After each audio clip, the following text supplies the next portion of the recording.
Who's a better cook, an 18-year-old singer or an at-home chef? In front of us is everything we might need to cook a filet mignon and a side of sauteed mushrooms.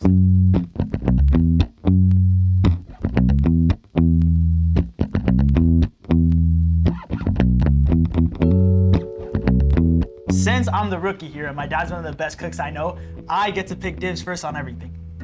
And I'll still beat him. Right. And by the way, to make it harder, we only have 45 minutes to make our dish. All right, so I don't really know a lot about knives, so I'm gonna just pick which one looks the coolest. See this one? No, it's for sure not for steak. Is it even sharp? Don't be careful. They are very sharp. It is sharp. Yo, what type of machete is this, bro? This is literally a pirate knife. What do you think about this one? I think it's nice. Which one would you pick? Isn't that cheating?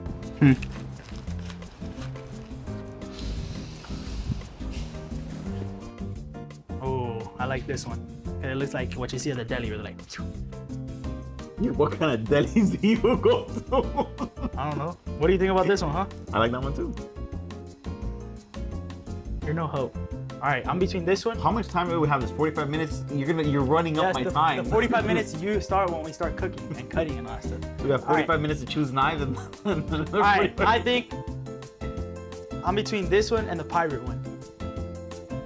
I'm trying to look at him to see what his reaction is, because depending on, I feel like this one might be more comfortable though, because it's smaller. Let's see. Oh yeah, this is the one right here. That's it. All right, I'm picking this one. I'll pick the fillet knife, which is actually made to fillet meat. Oh.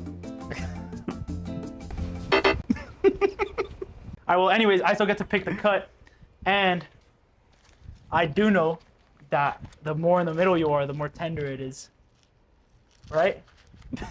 Yeah. So, but I don't know if I should pick from the middle, if he meant this by the middle or if this is by the middle. Hold on, I'm gonna just feel around and whichever one's the softest part. Oh, you see, it gets harder. The further here I go, it's harder here, then it's softer here. So maybe I should cut from here instead of the middle.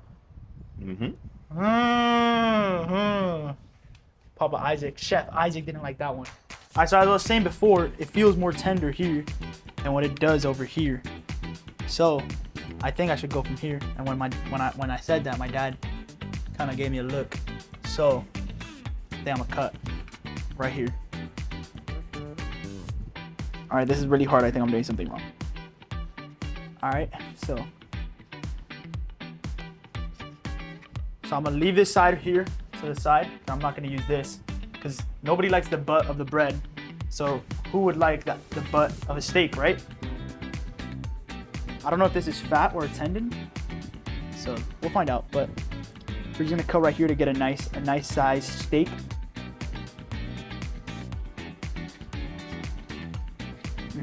And just like that, I have my tenderloin right there. What do you think about that one, huh? Nicely done. Okay, so this is what it is. So when you have a tenderloin, this part right here is the tenderloin, right? That's why it's softer here than what it is here and what it is here. So what you want to do. So basically what I cut is not good? Yeah, what you cut is good. This part of it. Oh, so I take this off? So do I take this part off? No, you already cut the steak, so now you got to figure it out. I'm gonna just look at what he does and then copy it later on my steak. Okay. So what you want is a piece of the tenderloin, and you don't want something this thin because if not, it's going to overcook really, really easily. So you want to cut about 2 inches. That's why a fillet knife cuts so much better than that knife. See? And you get another 2-inch. Oh, you're just supposed to do one steak. What are you talking about? I know, but that's not the part that I wanted. This is the steak that I wanted, right? So now when you have this steak, I just got to trim off the fat, and then that's the fillet. So this is too thin? Yeah. So I'll let you get a redo since I already got my steak. Bro. All right, hold on. So I guess this wasn't good, but this looks like a good steak. I'd eat this. This is pretty appetizing. Yeah, you're eating una palomilla, but for a fillet, you want it to be thicker. Now that we have our cuts, the timer starts now. Okay, so what are you going to cook on? Because depending on what you cook on, that's what I got to pick something else to cook on. Well, I'll cook on the flat top then. That's what you're going to do, a filet mignon in? I mean, never mind. Alright,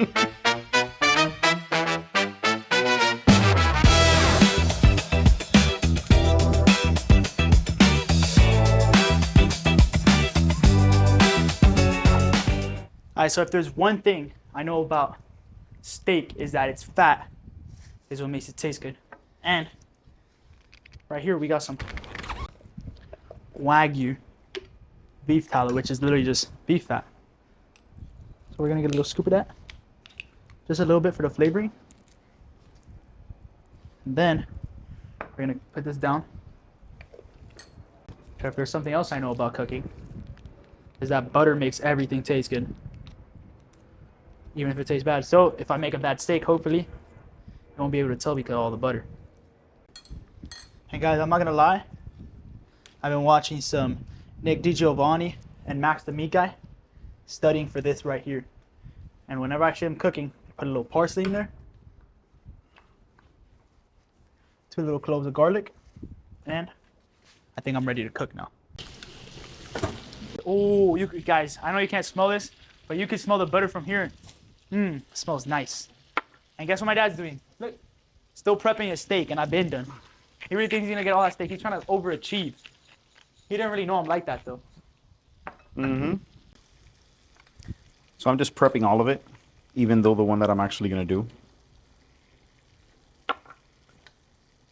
this is gonna be the steak that I'm actually gonna do, but it's gonna be more than just me and Jacob eating, so I gotta make enough for everyone. Here's the trick, I'm doing mine in the grill, but what you do when you want the steak to have flavor is that you cut a little groove inside all of them. And then what you're gonna end up doing is putting butter and tallow inside that groove. By putting butter and tallow inside that groove, it'll melt into the meat and flavor the meat. Alright, so it's starting to get cooked pretty good on top of the butter. And this smell is actually amazing. So we're gonna flip my steak over. Oh yeah, that didn't even look bad for real. I gotta flip it over again later because it doesn't look ready to me. But you can't even lie. This is already looking good. Look at that. Look at that. What do you think? Huh? It's good. You smell that, right? It smells good. I'm telling you guys, it's all this butter.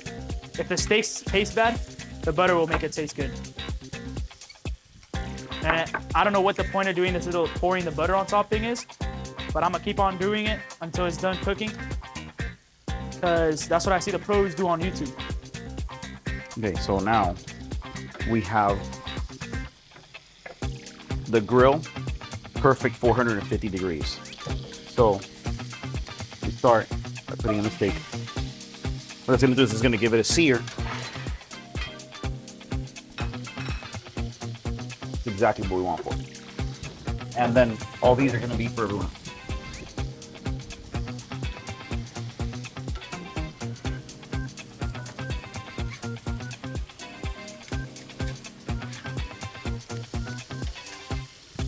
All right, I'm gonna just turn it off and let the butter do the cooking for now.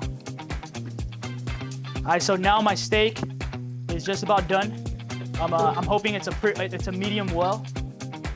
We're gonna put it on here for right now while I go prepping the mushrooms. Just cutting the onions now, taking off the skin. So while the steak is cooking, I'm doing this part. Like that, everything's done at the same time. And you don't get cold. All right, guys, so I just finished cutting my mushrooms. Sure you did. And so now I'm gonna get the onions ready to cut. All right, so as you see, I'm already one step ahead of my dad. He's still on the onions, and I'm getting to the onions right now. And guys, we don't like cheaters, right? We just want to make sure that we're actually cooking our food right, doing it ourselves, you know. And you don't get cold.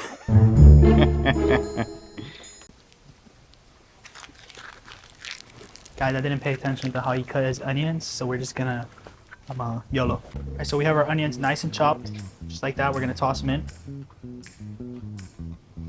And I actually want to get that parsley that I cooked earlier. Actually, we're gonna leave that parsley in there like we cooked earlier. We're gonna get my garlic, put it to the side. We're gonna get a new clove. Let's chop it up. And guys, by the way, if you do not know how to cook, do not cut like this. Because I don't know what I'm doing, so don't copy me, copy him.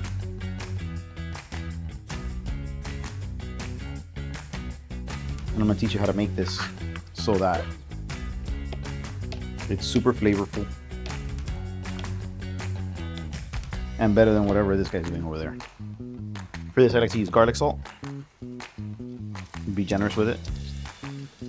And I'll show you as soon as the steak is done what we're gonna do with that. All right, so for this one, I like to use garlic salt. Thought about it all on my own. Only a little bit though, because we already have garlic in there. Now we're just gonna put a little tiny bit of salt and some pepper.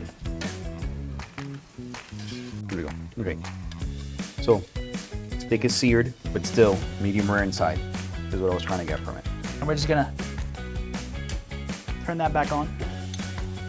We're gonna just let it do its thing. All right, so for my plate, I got a filet mignon. I couldn't tell you what temperature. On top of a pillow of sauteed onions and mushrooms with parsley and garlic and fresh avocado on the side. For me, I did the fresh avocado, half flour on it. I grilled it to perfection, so you should get a good medium on that steak, and then I smothered it. Me personally, I think mine looks better, but will it taste better? Let's find out. Yeah, I guess I'll go first with mine. I'll try his too. That's pretty bomb, you can't even lie. That actually tastes fire. The flavor is really good. All right, A little bit try. overcooked, but yeah, the flavor is good. Well, let's try yours.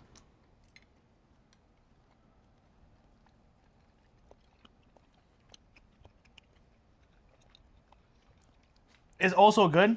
Definitely a better temperature. But I low-key feel like mine has better flavor.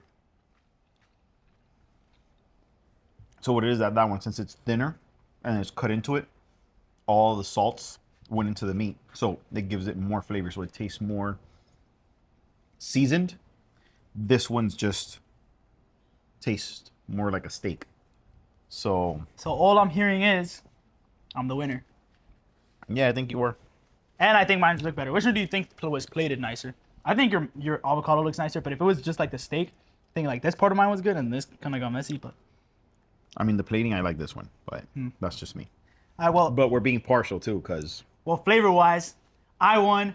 Keep in mind, most of the stuff I eat and make is just microwave stuff that I put together and just toss it in some bowl.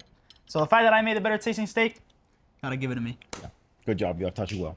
I will comment down below, what do you rather, flavor or texture? And let us know which dish you guys think looked the best. Make sure to comment, like, and subscribe, and we'll see you on the next one.